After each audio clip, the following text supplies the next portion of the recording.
Kung fan kayo ng Wrong Turn, then panigurado na panood nyo na rin yung nakakadiring movie na to. Legit hanggang ngayon, kinikilabutan at nandidiri pa rin ako dito.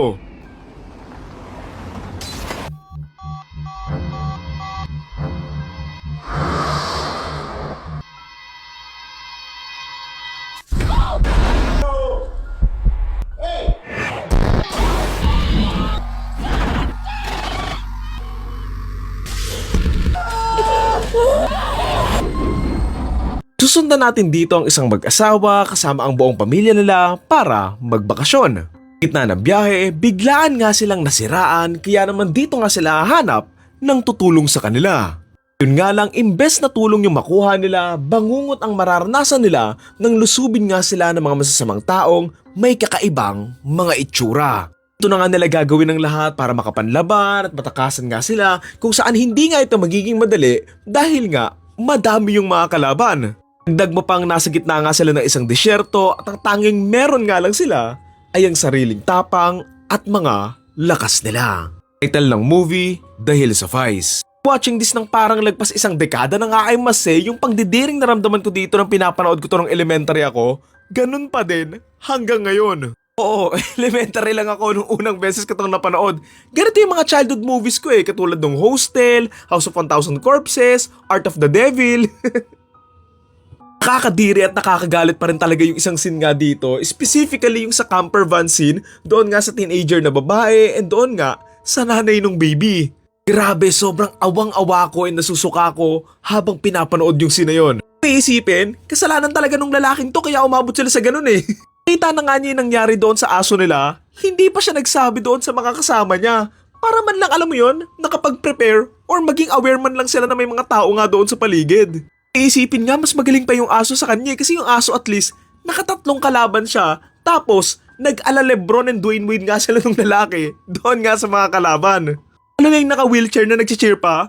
Kaya tuwang-tuwa ko nung biglang lumitaw yung aso Speaking of doon nga sa brother-in-law niya, isa siya sa pinakamatalino and pinakamatapang na karakter na nakita ko sa isang horror thriller suspense movie. Well, to be fair, hindi ko na siya masisisi kasi kung mahal mo naman talaga yung anak mo, gagawin mo yung lahat para iligtas yung anak mo Alam mo yon, nakaganti siya doon sa ginawa ng mga hayop na kalaban niya doon sa asawa niya.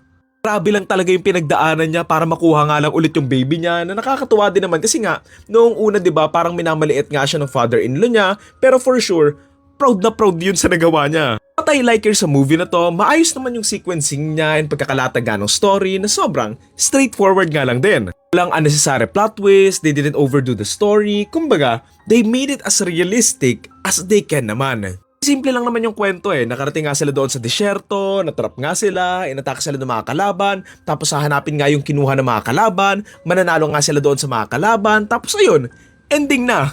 Hindi nga nila masyadong in-explore yung totoong conflict nga ng premise na to on which yung pinanggalingan nga ng mga kalaban. Mga biktima nga din nga sila ng gobyerno dahil nga sa mga pinagagawa nga nitong mga eksperimento kaya ayun, nagkaganon nga sila mentally and physically nga din.